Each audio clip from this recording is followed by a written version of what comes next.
Bienvenidos al canal educativo de la Escuela Militar de Medicina de México. Curú. Para la neurología, esta palabra es mucho más que una enfermedad. Representa un antes y un después. Un enigma médico que surgió en las remotas tierras de Papúa Nueva Guinea y que, obligó a la ciencia a replantearse por completo qué es un agente infeccioso y cómo entendemos la neurodegeneración. Para desentrañar esta historia fascinante, vamos a seguir un mapa de 5 puntos. Primero, nos sumergiremos en el contexto histórico. Luego, analizaremos la evidencia, casi como una investigación forense. Después, veremos los datos neuropatológicos, qué pasaba bajo el microscopio. En cuarto lugar, la biología priónica, la revolución que nació de todo esto. Y finalmente, cerraremos con las conclusiones y su aplicación clínica, o sea, el legado del Kuru en nuestra práctica diaria. Empecemos nuestro viaje. Nos vamos a mediados del siglo XX, al corazón de Papúa Nueva Guinea. Entre una comunidad conocida como los Fore, de repente empieza a propagarse una epidemia neurológica, tan extraña como mortal. La gente de ahí la llamó muy acertadamente la enfermedad temblorosa. El nombre local Kuru lo dice todo. Describe ese temblor incontrolable, el síntoma principal. Pero tenían otro nombre, Negi Nagi, que nos da una pista todavía más inquietante. Se podría traducir como persona tonta, y se refería a una risa patológica, una labilidad emocional que era una clara señal de que algo muy grave estaba pasando en el sistema nervioso central. La epidemiología nos dio la primera gran pista. Fíjense, la enfermedad no se distribuía al azar. Para nada. Era devastadoramente selectiva. Atacaba principalmente a mujeres y a niños. Llegó a tal punto que en algunas aldeas había hasta 3 mujeres por cada hombre. Una distribución así, tan sesgada, nos decía que no podía ser algo puramente genético. Apuntaba directamente a una costumbre, a un comportamiento. Y resulta que el Kuru no estaba solo. Era parte de una familia de enfermedades ya conocidas, aunque muy poco entendidas, las encefalopatías espongiformes transmisibles. En esta familia estaban, por ejemplo, la enfermedad de Creutzfeldt-Jakob en humanos o el Scrappy en las ovejas. Y todas compartían una firma, una huella en el cerebro que sería, al final, la clave para resolver todo el misterio. Y esto nos lleva directo al análisis de la evidencia. La investigación del Kuru fue un verdadero rompecabezas científico. Los investigadores se enfrentaban a un agente que se comportaba como si fuera infeccioso, pero que rompía todas las reglas de la virología y la microbiología que conocíamos. Aquí está la gran paradoja que tenía a todos desconcertados. Al analizar los cerebros post-mortem, veían una destrucción neuronal masiva, una devastación total. Pero, increíblemente, faltaba la señal clásica de una infección. No había inflamación, ni linfocitos, ni nada. Era como una infección fantasma para el sistema inmune. ¿Cómo era posible? El momento clave llegó en 1959, y no vino de la medicina, sino de la veterinaria. Un tal William Hadlow vio unas fotos de la patología del Kuru y reconoció de inmediato una similitud increíble con el Scrappy de las ovejas. Su carta a Carlton Gajusek fue la chispa que encendió la idea de que el Kuru también podía ser transmisible. A partir de esa carta, todo se aceleró.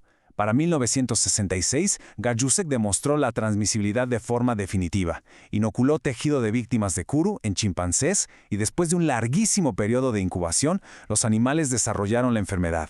El círculo se cerró en 1968, cuando la investigación antropológica de Matthews y Lindenbaum identificó, sin lugar a dudas, cómo se transmitía.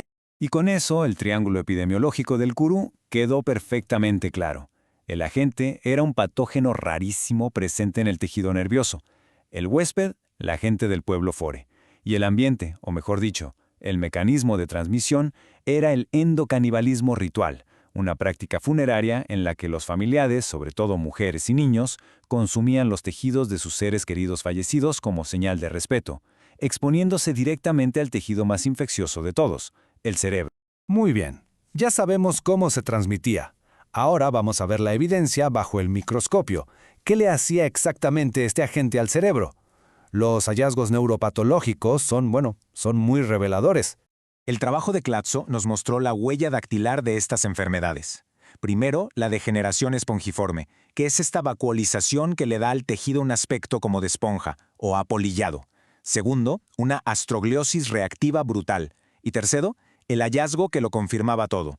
Unas placas de amiloide extracelulares, que hoy llamamos placas de Kuru, que no eran otra cosa que los agregados de la proteína tóxica.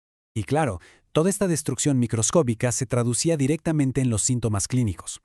El agente tenía una preferencia por el cerebelo, lo que causaba esa ataxia tan terrible, con temblores y problemas para hablar y moverse. Conforme se extendía al resto del cerebro, aparecía el deterioro cognitivo, la demencia y al final un estado de coma que inevitablemente llevaba a la muerte. Pero aquí hay algo muy interesante. No todos los que se exponían enfermaban de la misma manera. Y la clave estaba en la genética, específicamente en un polimorfismo en el codón 129 del gen de la proteína priónica, el PRNP. Resulta que ser homocigoto para metionina te hacía mucho más susceptible y con incubaciones más cortas. En cambio, ser heterocigoto, MET-VAL, te daba una protección relativa, lo que explica por qué hubo sobrevivientes a largo plazo. Es que el estudio del Kourou no solo resolvió una epidemia, hizo algo mucho más grande. Dio a luz a un campo completamente nuevo en la biología. Nos reveló la existencia de un tipo de patógeno que nadie había imaginado, el prión. El término prion, acuñado por Prusiner, viene de partícula infecciosa proteinácea. Y es que eso es exactamente lo que es. No es un virus, no es una bacteria, no tiene ni siquiera material genético. Es, y esto es lo asombroso, solo una proteína. Una versión mal plegada de una proteína normal que tenemos todos, que actúa como un molde y obliga a las proteínas sanas a plegarse mal también, en una reacción en cadena. El mecanismo es como un efecto dominó a nivel molecular, pero elegantemente destructivo. Empieza con nuestra proteína PRPC normal, que tiene una estructura de hélice alfa. Cuando entra en contacto con la versión mala, la PRPSC, esta la obliga a cambiar de forma, a una estructura rica en láminas beta. Este cambio se autopropaga, es una reacción en cadena exponencial que termina con la acumulación de estas proteínas tóxicas en agregados que matan a las neuronas. Entonces, para terminar, ¿cuál es el legado del Kourou hoy en día? Aunque la enfermedad ya está erradicada, su impacto en la neurología y las neurociencias es imborrable. Desde el punto de vista clínico, la realidad de las enfermedades priónicas sigue siendo muy dura. Son 100% fatales. El tratamiento es puramente de soporte.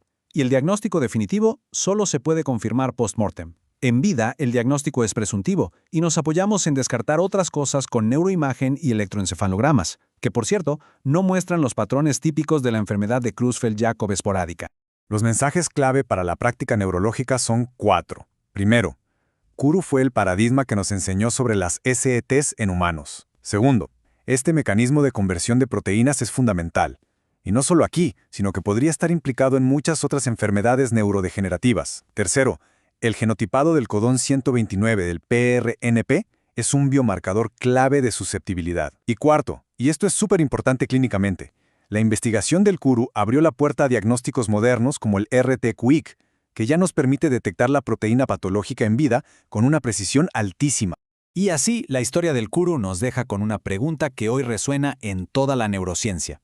Si un mecanismo de mal plegamiento de proteínas puede ser infeccioso, ¿qué significa eso para enfermedades como el Alzheimer o el Parkinson? ¿Podrían mecanismos prionoides explicar cómo avanzan estas patologías? El Kourou no solo resolvió un misterio, abrió una frontera completamente nueva y revolucionaria para entender la neurodegeneración.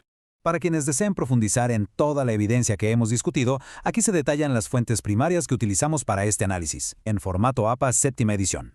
Este video fue producido por el general de brigada médico cirujano Humberto Carrasco Vargas. Muchas gracias por su atención.